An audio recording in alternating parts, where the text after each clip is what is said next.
Hi everyone, this is Phil Travis, and this week's presentation is on the Soviet Bloc in the 1950s. This presentation is going to examine the Soviet Union during the 1950s within the context of both happenings within the Soviet system as well as in the Cold War. This presentation is particularly going to examine the cases of Poland and Hungary that, of course, resisted the Soviet Empire in the 1950s. It will also look at the Soviet system from the standpoint of sort of Soviet totalitarianism, which of course was sort of imperially imposed upon the other countries of the Soviet bloc. So we'll look at the Soviet Empire, how it develops, how it changes through the 1950s, and we will of course also look at the case of Poland and Hungary as examples of the European experience within the Soviet Empire. And it should be noted, of course, too, that Europe, with the Cold War, very much divided. In the case of Berlin and the Berlin Wall, you have a sort of, both a symbolic and a literal division. But of course, Eastern Europe and Western Europe were very much divided in both a literal and symbolic way.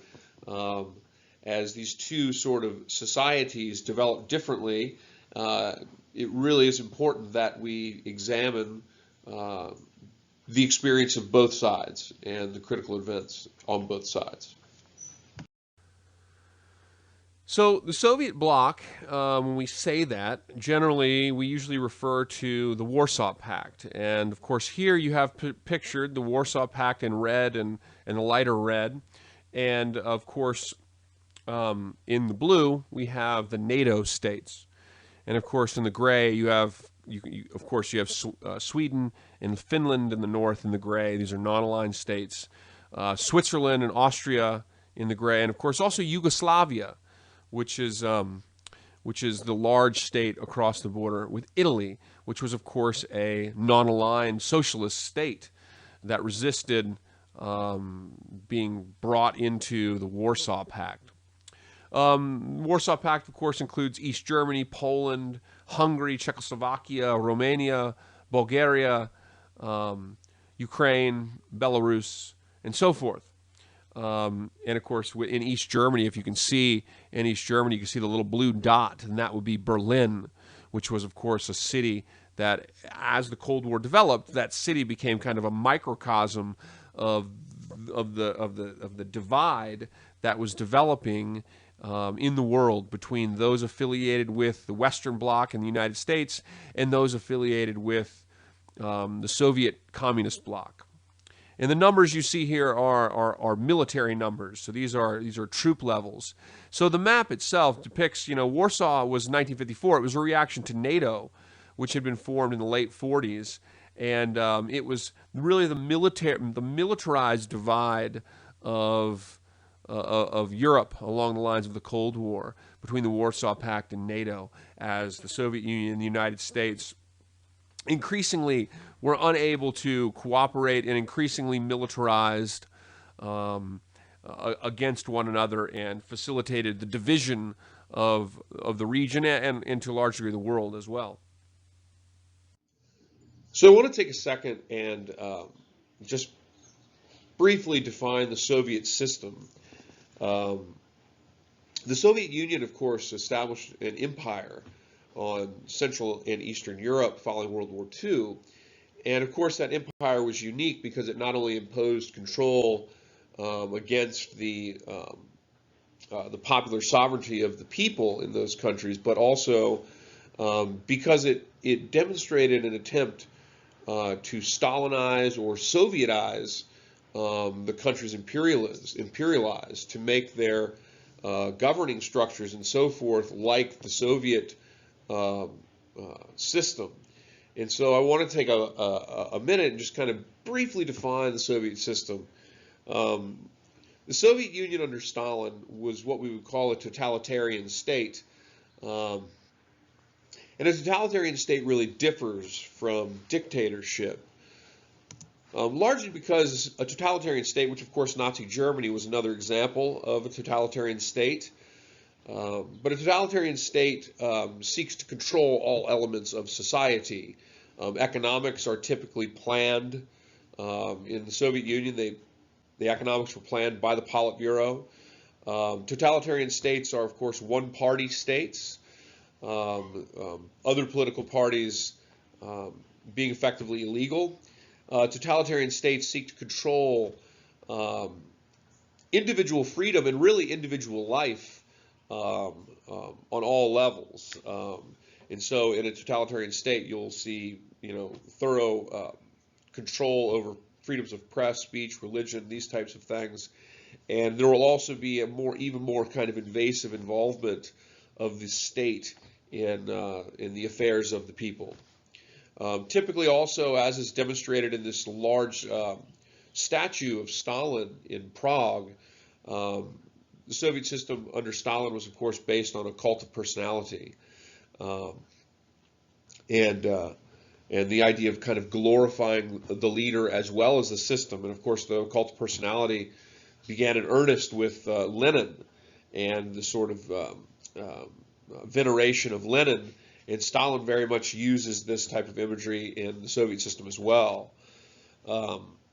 So, this is a totalitarian system, and it's one that in many ways is imposed on the populations of Eastern Europe in varying forms. And we see as a result of this really a great deal of repression in the eastern and central portions of the Soviet Empire, and likewise a pretty significant amount of resistance as early as the 1950s in the Soviet bloc in Eastern Europe.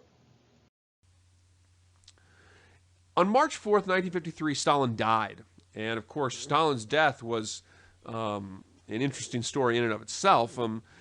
Everybody was so fearful of Stalin that when Stalin died, Stalin had a stroke, and his colleagues basically left him alone. They left him in there, knowing he was collapsed. They left him in there, and he might have been able to survive had he had help, but he doesn't have medical help for a long period of time because his colleagues were so fearful of Stalin that nobody wanted to be the one who found him, because the one who found him would probably be the one that would be sent to Beria and would be tortured and perhaps killed or sent to the gulags, being blamed for it. Nikita Khrushchev had come out of Stalin's Politburo, and he was a leader at Stalingrad. He was an individual who was deeply fearful as well of nuclear war. Khrushchev told tales of Stalin having meetings of his top council in which Stalin would get everybody drunk, that they would drink vodka, and Stalin would drink maybe a couple of drinks, and everybody else would basically be knocking back, a fifth or something, And Khrushchev said this was one of ways of Stalin to try to root out potential disloyal individuals who might, again, be sent to Beria and be tortured. Stalin's leadership was brutal, and Khrushchev had said that in his time before, he makes his announcement to the 20th Party Congress in February of 1956, Khrushchev had said that everybody in Russia knew somebody who had disappeared, whether they had been tortured or executed or sent to the gulags and died there. Everybody knew somebody who had disappeared. And so it was absolutely a society that was terrorized in a very real sense by Stalin's attempt at totalitarian control. Khrushchev's announcement was, of course, the announcement of de-Stalinization.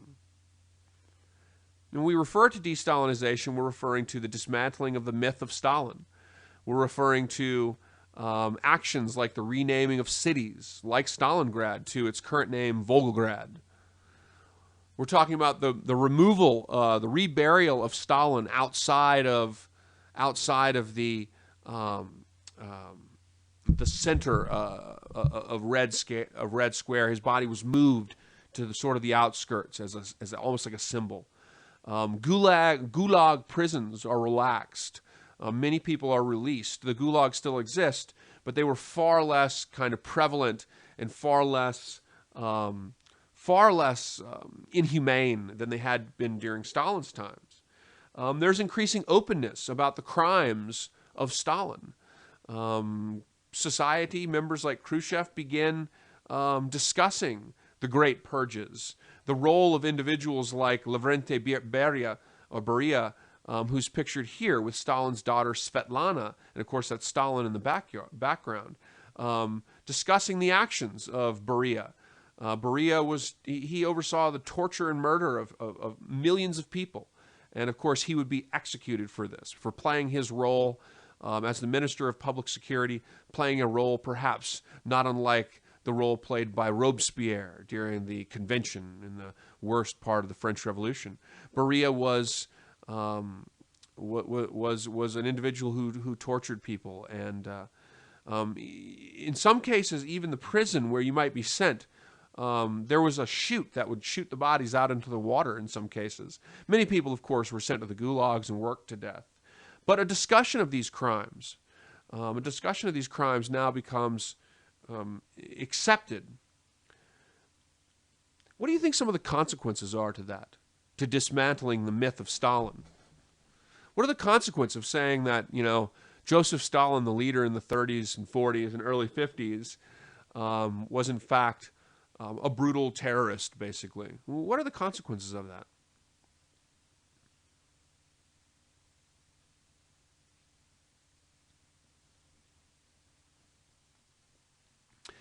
The effect of totalitarianism and de-Stalinization on the Soviet Empire was resistance, particularly in Poland and Hungary in 1956. Under Stalinism, countries like Poland were ruled by Russian-appointed leaders. Russian, like Boleslaw Beirut, we'll mention in a second, was a Stalinist leader in Poland. He was Polish, but he was a Stalinist-style leader.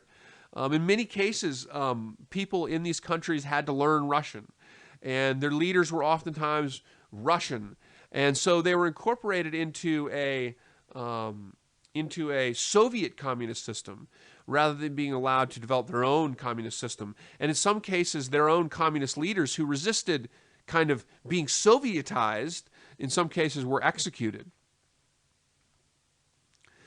The problem with Khrushchev's denouncement of Stalinism is that it causes revolt and resistance in places like Poland and Hungary. It encourages them. Khrushchev is denouncing Stalin for terrorism, and it encourages them to step up and assert their individualism, their national independence, if you will. With that said, other areas like Bulgaria and Romania actually saw a kind of entrenchment of the Stalinist totalitarian model. But nonetheless, in Hungary and Poland, there's distinct nationalist challenges to Soviet control. And these challenges that began in the 1950s, they really bring us to a question, why did the Soviet Empire collapse? I can assure everyone that the collapse of the Soviet Empire is not as simple as Ronald Reagan in the late 80s saying, tear down this wall. It was a long collapse, and I think that the answer here, if you look at these types of things, the answer to why the Soviet Empire collapsed has probably more to do with problems in the Soviet system and the Soviet Empire than with things that the West did, per se. I actually took a graduate course from, this was when I did my master's degree 10 years ago, and I took a graduate course from an individual who was a member of the CIA, and he had been stationed in Moscow in the late 70s. And he said that the Soviet Union collapsed in on itself. He said that the apparatus of this kind of totalitarian control, the problems with a planned economy, had caused fractures within the country. And I think when you look at resistances in Poland and Hungary in 1956, that bears fruit, or kind of rings true. Of course, neither Poland nor Hungary are able to obtain their independence, but they were steps towards establishing their national independence that would, of course, ultimately occur.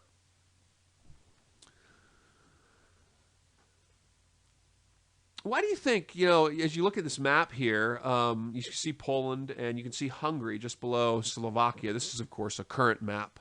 Why do you think that the Soviet Union needed to oppose the independence of these states? I mean, why not just allow Hungary to become independent?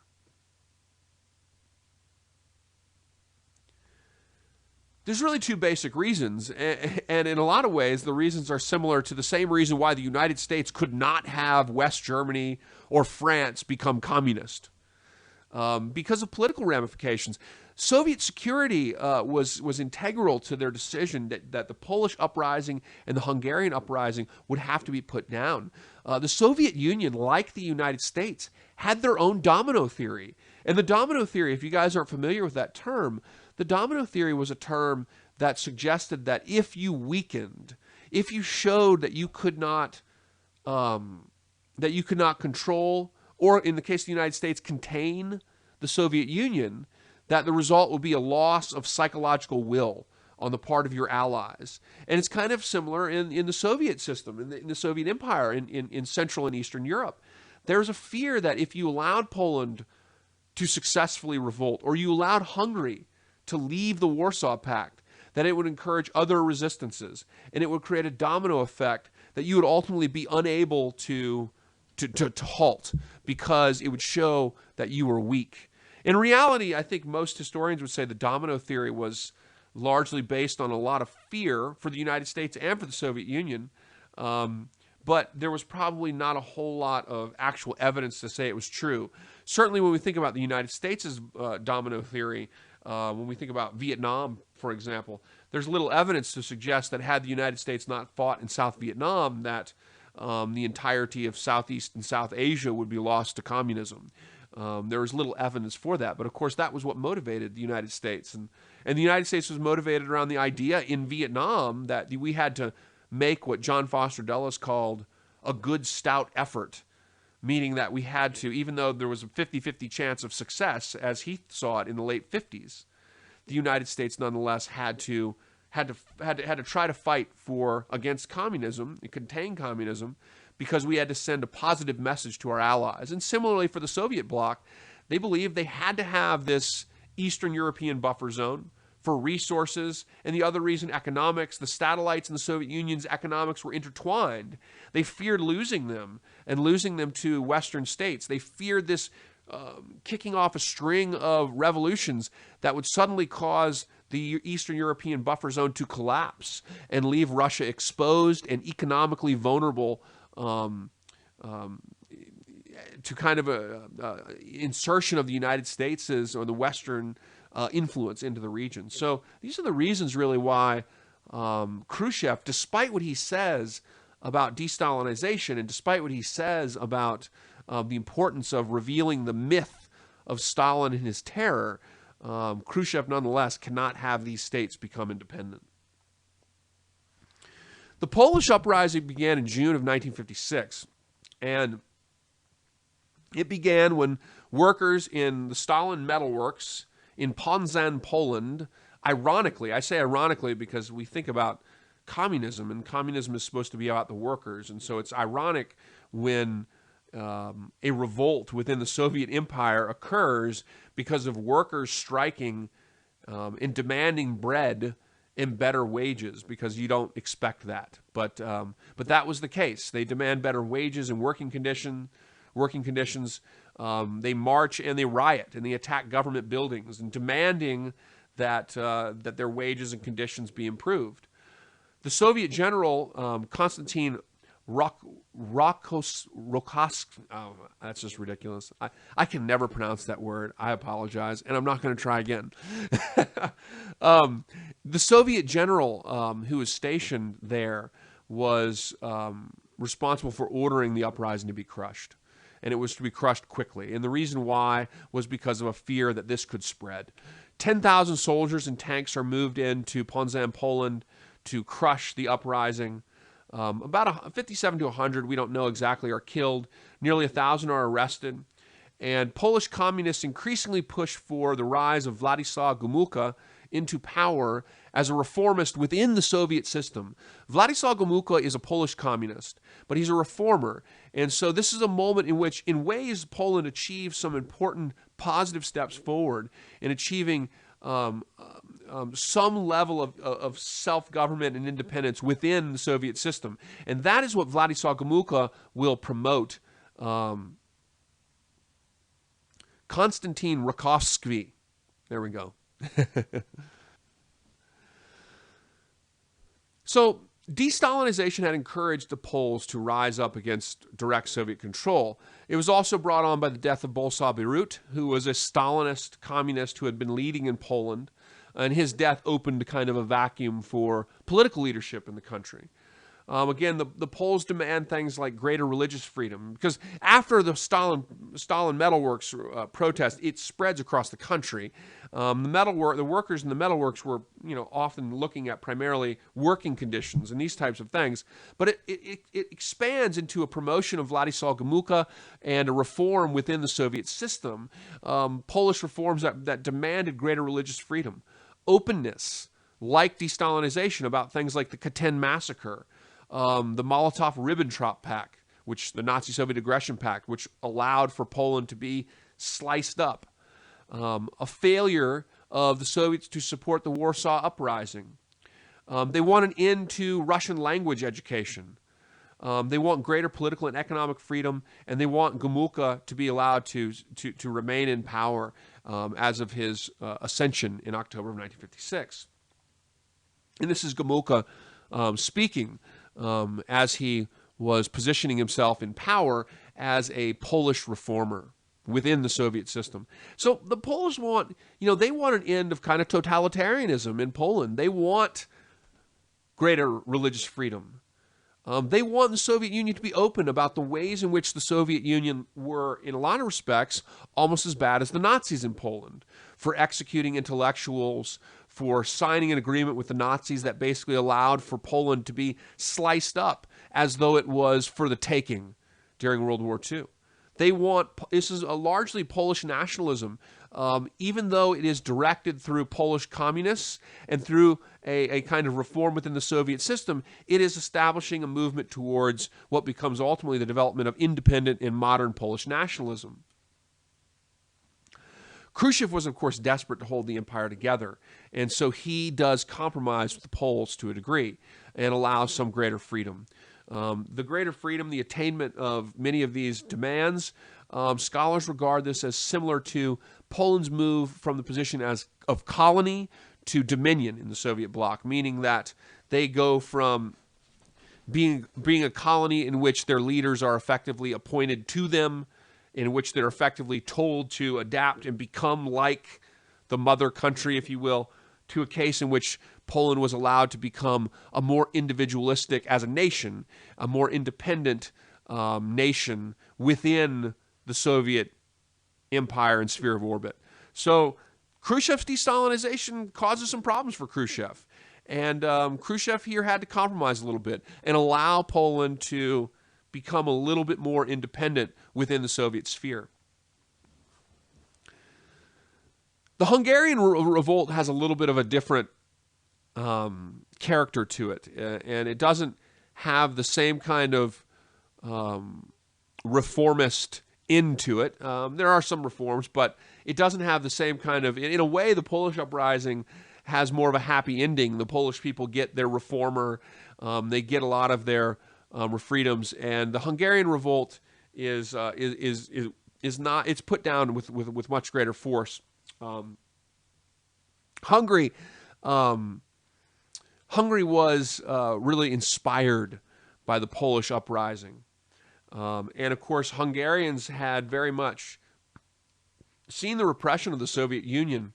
In October of 1956, there was 100,000 who came out to mourn the reburial of Laszlo Rajek, and he was a Hungarian communist, and that's an important thing. He's a Hungarian communist who resisted being a Soviet communist. He had his own Hungarian sense of communism, and he was ultimately executed for being a potential opponent to Sovietization in Hungary. Individuals like Amir Nagy in Hungary, this is Amir Nagy right here. Amir Nagy proposed something with communism with a human face, in which Hungary would become it would be a communist state, but it would be a communist state that gave greater kind of leniency to individuality and humanness, if you will. Over a period of weeks, riots and protests occur in Hungary. Stalin's statue is torn down in Budapest. The flag that you see above Emir Nagy, this circle cut out, is a cutting out of the communist insignia, the Soviet insignia within the Hungarian flag, and that flag with the hole in it becomes a symbol of the Hungarian revolt. Soviet tanks ultimately are called in by Khrushchev into Budapest. Troops fire on protesters. The tanks enter Budapest with an ultimate show of force. And ultimately, Emir Nagy, comes into power, is placed in power as a communist Hungarian reformer, kind of like a Vladislav Gomulka character. And the Soviet tanks then leave on October 30th. They will, like the Polish situation, tolerate the new government. However, on November 1st, Emir Nagy comes out with a bombshell announcement. And that was that the Nagy government would withdraw from the Soviet bloc and become a democracy. How well do you think that went over for the Hungarians?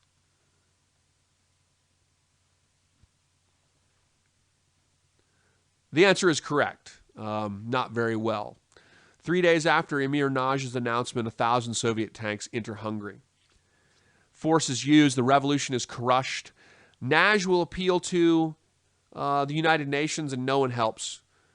He will be arrested and secretly executed 2 years later. This was all over the news. Everybody knew about what was happening. I mean, everyone in the West knew about what was happening in Hungary. And refugees crossed from Hungary into Austria as they tried to escape the Soviet the crushing by the Soviet Union of the Hungarian revolt and of the Hungarian attempt to become an independent democratic state, like was the case with Yugoslavia, which was an independent democratic communism. I think one of the big questions is, was the world's paralysis on this acceptable? Should the United Nations and or NATO come to assist Nagy and Hungary?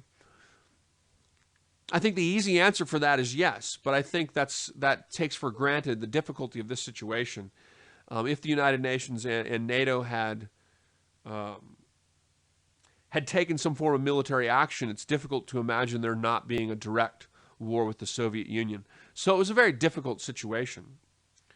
So de-Stalinization had some real great and bold ideas from Khrushchev. In a lot of respects, Khrushchev wanted to be a more humane Soviet leader, but de-Stalinization unleashed revolts. And in some cases, like Hungary, these revolts, from Khrushchev's perspective, had to be crushed. And so it tells us something about the nature of the Soviet Empire, the nature of Soviet attempt to control this empire with almost direct and colonial force. In some respects, in October and November 1956, we see the first fractures in the Soviet Empire. I hope this is helpful, guys. Let's have a great week.